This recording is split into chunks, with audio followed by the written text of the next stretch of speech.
I've been reading through my dreams/OBE diary, reminding myself of how my first out-of-body experience went. And that was back in the end of January of this year. So it's 10 months ago now. But the reason I wanted to remind myself is because this is the story I want to tell you now. But first, an introduction, a sort of prologue. My brother Gary was staying with me all of January, and we were talking a lot about lucid dreaming and techniques and results and experiences. And he discovered a method online while I was researching more techniques for actually getting out of body instead of just lucid dreaming. And this method was devised by a guy called Raduga, and he's a Russian guy, but he's set up in California, I think, in America. But we read his book, which is to download, read the introduction and the first chapter together, and decided together we were going to do this while he was still here. So we spent a few days preparing, practicing some of the preliminary techniques, and waited for a time that I could actually sleep in the morning. I didn't have any work. And that day came, that evening came, and it was just before the weekend, and we spent the whole evening talking about it, really making sure that we knew what we had to do. And this technique is called an indirect technique, and to reach the stage of projection you have to go to sleep for about 5 hours, a normal sleep, and wake up with an alarm clock after that 5 hours sleep. Then spend about half an hour awake, have a drink, use the toilet, freshen up a little bit, and then go back to bed without an alarm clock, but this time with the intention that every time you wake up, naturally you will project immediately. Keep your eyes closed, keep your body still, just have the intention to project. And if that doesn't work directly, then you cycle through a number of practiced movements, but imagined movements, to help your body to project. And this technique is supposedly very simple and works for 70 to 80% of the time, very, very quickly on the first or second or even third attempt. So we were really excited, and the first night came.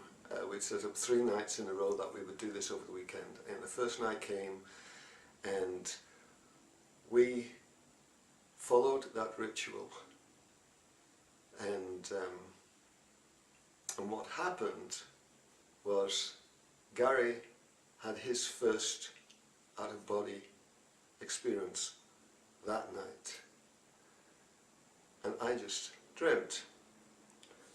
But, and here's the strange part, I can't tell you all of his story because I don't know it anymore. I can't remember exactly how it went, but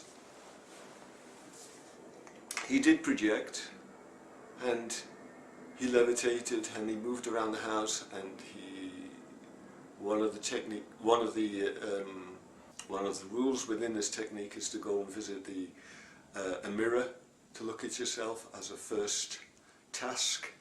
And he'd done that, and he went to my shower room, which has got a mirror. He went there to do that part of the task, and that pass, to get to the shower room you have to pass through the kitchen. And he noticed that the kitchen in his projection was really untidy. as if the doors to the cupboards had been opened, everything had been pulled out and just thrown on the floor and on the counter. And he told me this in the morning, and what was strange is that although I'd only dreamt that night, I dreamt that I had my sister and her family visiting, and they had messed up my house. They had taken things out of cupboards, they'd thrown them all over the ground. I walked in and all I could think was, I have to clear this all up. So there was a strange similarity between my dream and his projection on the same evening. The second evening came and we went through this same ritual, sitting across from each other, revising the techniques, practicing them, talking about them, preparing ourselves mentally for our second attempt. On the second night, Gary dreamt and I had my first out-of-body experience. I'll tell you about that now. So this is, or was, Gary's bedroom at the time. He slept here. I have a table in the corner, and this was the opposite settee where we used to sit opposite each other and talk. And this little corner becomes very important in a moment. Another feature to mention is this log here with the stones and a feather and candles, and this little tree branch here. This is what we called our wishing tree, and we would sit in front of this with a candle on and meditate and send wishes out into the universe. So on to the evening of my first projection. We'd gone to bed at 12:30 and set the alarm for 5 o'clock. Woke up and I went to Gary's room and we drank a coffee, had a little chat for about half an hour. I came back into my room here to sleep. But before I did that, I moved a mirror that I have in this room into his room, into the corner where I just showed you, because one of the first tasks, and it seems to be crucial, is to, when you do project, is go to a mirror and look at your reflection, and after that you can do some other task, whatever it is you want to do.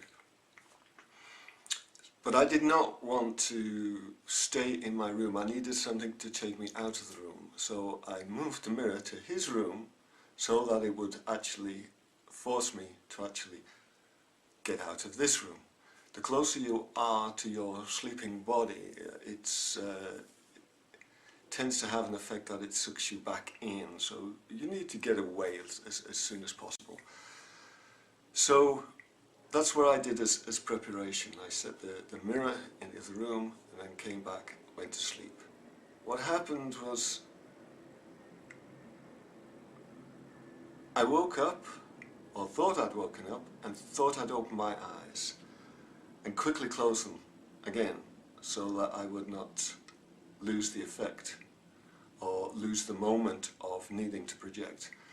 And I also had an experience of being outside my bed and standing on the ground, but the ground was all wobbly. I don't know if that was already a projection or whether part of a dream or part of a thought, an expectation, but that happened just before I really projected. Because suddenly I didn't get out of bed anymore, I just appeared out of bed and I knew I'd projected. Can't explain how I knew, but I did. And I made sure I did not look at my sleeping body. I was very, very tempted, but I didn't do that. to prove to myself that I'd already projected, I did a little levitation test. Raised myself a few inches off the ground, and that worked, so I knew I'd projected, and I knew I had to go and find the mirror. So once I'd levitated, I lowered myself back to the ground and went out into the hallway. And as I rounded the hallway, I saw Gary enter the bathroom. So I passed it, called out to him, and moved on into the other room. And here it was strange because I couldn't get to the mirror. The table had moved from the corner and been set up in front of where I'd set the mirror, and seemed to be set up for a party of some sort. I didn't want to move the table, and it was crucial I got to a mirror very quickly, so I had to wait till Gary came out of the bathroom, which he did at that moment. He didn't see me as he passed me, so I wanted to get his attention. I called to him, he still didn't react, so what I did, I patted his shoulders and patted his face and looked into his eyes. And even though he still didn't react strongly, he did give an impression of feeling something on his cheek. But I had to go to the mirror, so I couldn't be involved with him for too long. So I left him where he was and went to the bathroom. So I came into the bathroom and immediately went to look at my reflection in the mirror. What I saw was a very hazy, fuzzy face, distorted, not clear at all. Couldn't even recognize myself.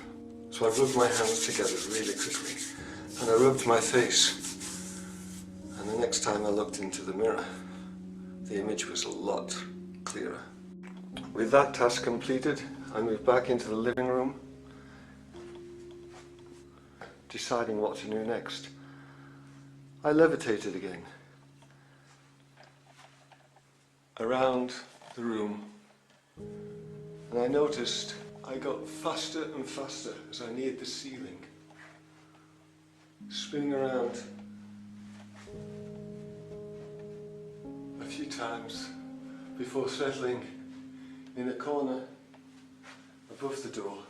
And I hovered here a few moments, and I saw Gary come into the room, and I watched as he settled himself down in front of the wishing tree, lit a candle,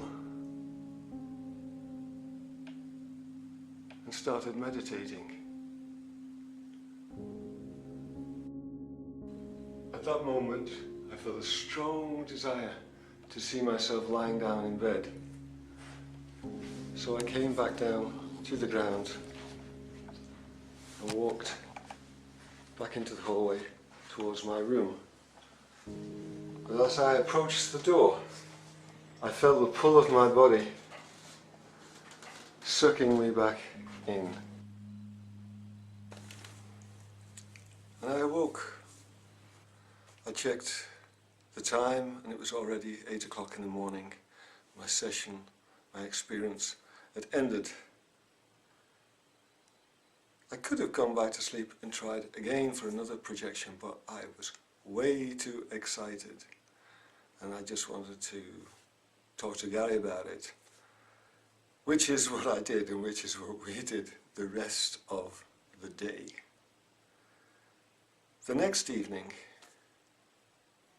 neither of us had an out-of-body experience, but both of us had a very intense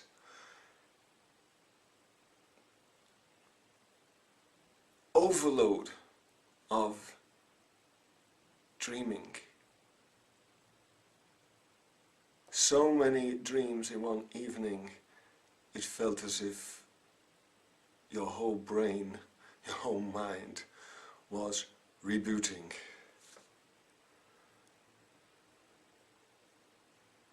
So that was my very first self-induced out-of-body projection. And since then I've never looked back.